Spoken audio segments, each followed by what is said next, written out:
y'all. So I was just wondering, have you ever finally worked up the courage to go to therapy just to leave feeling more misunderstood than you did when you first walked in? Because I have. And the most surprising thing about this is I'm a psychiatric nurse practitioner. So I know what therapy is supposed to look like. And still, I had an experience that really made me pause and take a step back. So today I wanted to talk a little more about that. And not to tear anyone down, I'm not being messy now. I'm not going to tell you guys who to go to and who not to go to.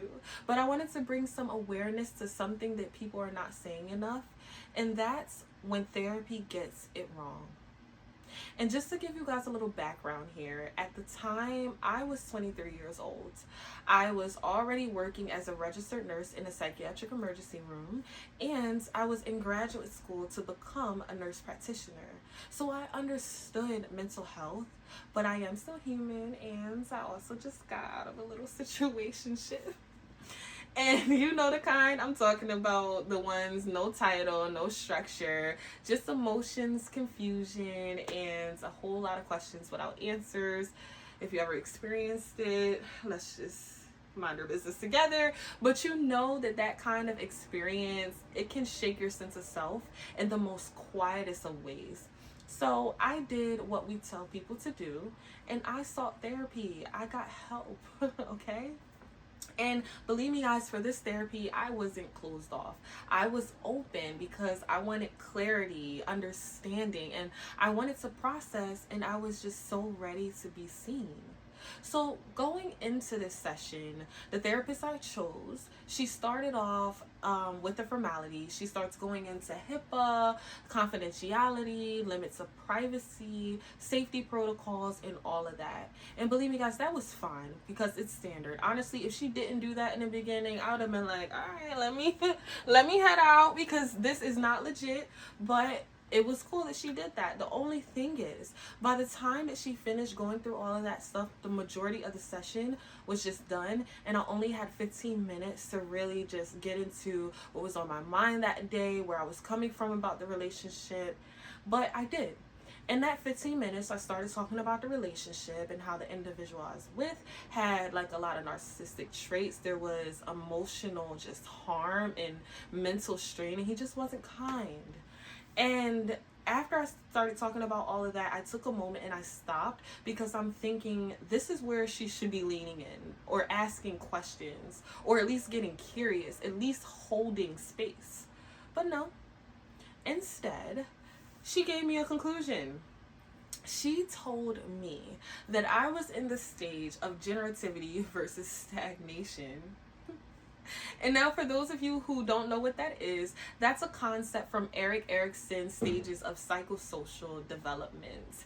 And generativity versus stagnation typically occurs during middle adulthood, and that's between the age ranges of 40 to 65. And it's about contributing to society, mentoring the next generation, and building something meaningful beyond yourself.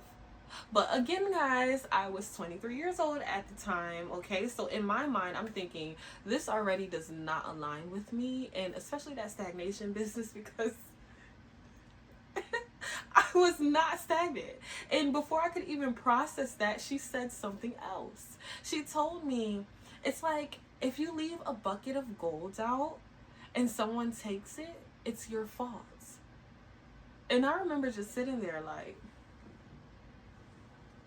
am I being pranked? Is this a joke? Because in that moment, I wasn't being understood. I was being defined too quickly, too confidently, and honestly incorrectly. And let's pause there because it wasn't just what she said, it was when she said it. And you cannot understand a person in 15 minutes. You cannot. There is no foundation, no rapport, no exploration, no curiosity, just a conclusion. And when you introduce blame that early, it doesn't feel like accountability. It feels like judgment. In that moment, it can shift something for you. It can make you question your reality, or like make you ask stuff like, was it me? Did I miss something? Was I the problem? And for some people, that experience that I had, that one moment, is enough to make them never want to go to therapy again, or even consider the idea of going to therapy. And it can really help. So if that's ever been you, if you've ever left a session feeling judged, feeling rushed, or unseen, hear me clearly. That does not mean that therapy isn't for you. That just means that that experience that you had wasn't aligned with you, and you are allowed to seek better and try them out. Like, people try therapists like shoes until they find a perfect match, but believe me, that match is out there. Because let me show you something within my experience. I feel like there were so many more therapeutic ways that she could have went about this. Like, for instance, if she was coming from a supportive therapy standpoint, she could have simply said, I hear that this hurts you, tell me more. No labels, no pressure, just understanding. If she was coming from a cognitive behavioral standpoint, she could have asked, what thoughts are coming up about yourself right now? Not blame, just understanding.